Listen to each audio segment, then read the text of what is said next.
Airports అన్నీ కూడా ఇంకా బిజియర్గా తయారు చేయాలని చెప్పి చంద్రబాబు నాయుడు గారు మాకు సూచించారు. చాలా సలహాలు కూడా ఇచ్చారు. అవన్నీ కూడా డీటెయిల్డ్గా మళ్ళీ మినిస్ట్రీ తరఫున మేము అన్నీ కూడా స్టడీ చేసి మ్యాక్సిమం సపోర్ట్ ఆంధ్రప్రదేశ్ రాష్ట్రానికి ఇవ్వాలని చెప్పి ఆలోచనతో మేము కూడా ఆయనకి హామీ ఇచ్చాం. మరి భవిష్యత్తులో ఎందుకనంటే ఈ సివిల్ ఏవియేషన్ మినిస్ట్రీ సుమారు 16% గ్రోత్ రేట్తో ఈరోజు అభివృద్ధి చెందుతుంది. చాలా ఎయిర్పోర్ట్స్ నరేంద్ర మోదీ గారి తాలూకా ఆశీస్సులతో గత 10 సంవత్సరాలుగా 74 ఉన్నటువంటి ఎయిర్పోర్ట్స్ ఈరోజు 157 చేసుకున్నాం. ఇంకా భవిష్యత్తులో ఇంకా డెవలప్ చేయాలన్న ఆలోచనతో మోదీ గారు కూడా మా అందరికీ ముఖ్యంగా గైడ్ చేయడం జరుగుతుంది. కాబట్టి ఎయిర్పోర్ట్స్ని ఏవియేషన్ని ఒక ఇంపార్టెంట్ సెక్టర్గా మేము భావించి మేము దాన్ని ముందుకు డ్రైవ్ చేయాలని ఒక యువ క్యాబినెట్ మంత్రిగా నేనైతే ఒక ప్రయారిటీగా తీసుకొని ముందుకు నడిపిస్తున్నాం. స్టేట్స్ కూడా ఇలా ప్రోయాక్టివ్గా ఆంధ్రప్రదేశ్ రాష్ట్రం నేను చెప్పుకోవాలి ప్రోయాక్టివ్గా పర్సూ చేస్తుంది సివిల్ ఏవియేషన్ని మా రాష్ట్రంలో ఎలా వినియోగించుకోగలం. సో అలాంటి ప్రోయాక్టివ్ స్టేట్స్ కూడా మాకు వచ్చినప్పుడు అది ఖచ్చితంగా మాకు కూడా యాడెడ్ బెనిఫిట్ అవుతుంది. కాబట్టి ఈరోజు జరిగినటువంటి మీటింగ్ చాలా చక్కగా జరిగింది. ఆంధ్రప్రదేశ్ రాష్ట్ర భవిష్యత్తుకి ఒక మంచి దిశ నిర్దేశం చేసే విధంగా ఈ మీటింగ్ జరిగింది. కాబట్టి చాలా ఆనందంగా ఉంది. ఈరోజు ప్రత్యేకంగా ఆయన కూడా టైం తీసుకొని మా మినిస్ట్రీకి వచ్చి ఈరోజు ఈ కార్యక్రమంలో పాల్గొన్నందుకు మరి అలాగే మా అధికారులందరూ కూడా చాలా ఆనందంగా ఉత్సాహంగా వాళ్ళు కూడా ఈరోజు చంద్రబాబు నాయుడు గారు కలవడంతో పాటు మా మినిస్ట్రీ తాలూకు విషయాలన్నీ కూడా చెప్పారు.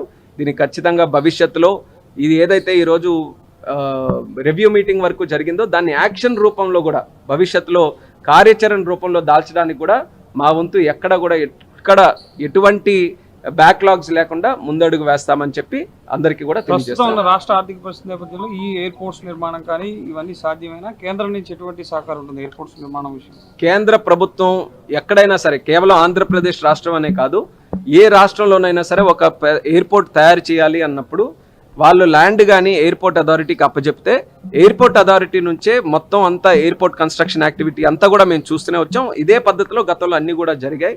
సో ఆ విషయం కూడా రాష్ట్ర ప్రభుత్వానికి చెప్పాం. ఆర్థికంగా మీరు ల్యాండ్ కానీ పూలప్ చేసుకొని ఎయిర్పోర్ట్ అథారిటీకి ఇవ్వగలిగితే కేంద్ర ప్రభుత్వం తరపునే ప్రతి ఒక్క పైసా కూడా పెట్టి ఎయిర్పోర్ట్స్ డెవలప్ చేస్తామని చెప్పాం. కాబట్టి ఆ మోడల్లో ఖచ్చితంగా రాష్ట్రం మీద ఆర్థిక భారం తగ్గుతుంది. కేంద్ర ప్రభుత్వం తాలూకా సహకారం వాళ్ళు పొందొచ్చు.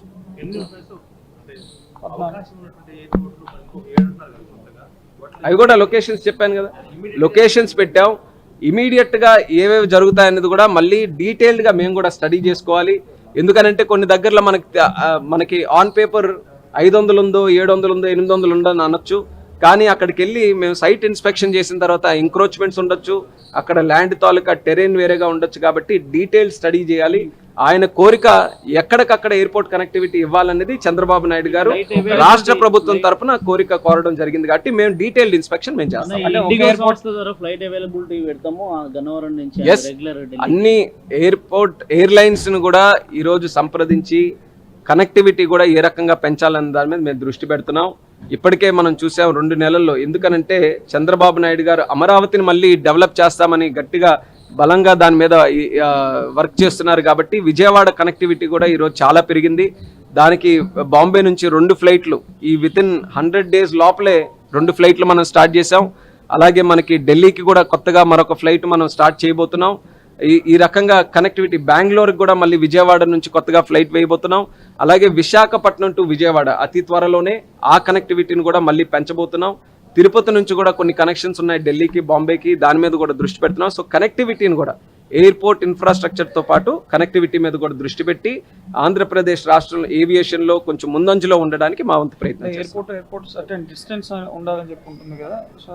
అవన్నీ టెక్నికల్గా ఎయిర్పోర్ట్ ఏవైతే ఉన్నాయో అన్ని క్యాల్కులేట్ చేసుకొని ఫీజిబిలిటీ స్టడీ చేసి ల్యాండ్ అవైలబిలిటీ చూసుకొని రాష్ట్ర ప్రభుత్వం తాలూకా సహకారంతో మళ్ళీ ఎయిర్పోర్ట్స్ ఏవైతే లొకేషన్స్ చెప్పామో అవన్నీ డీటెయిల్ స్టడీ చేసి మేము తెలియజేస్తాం.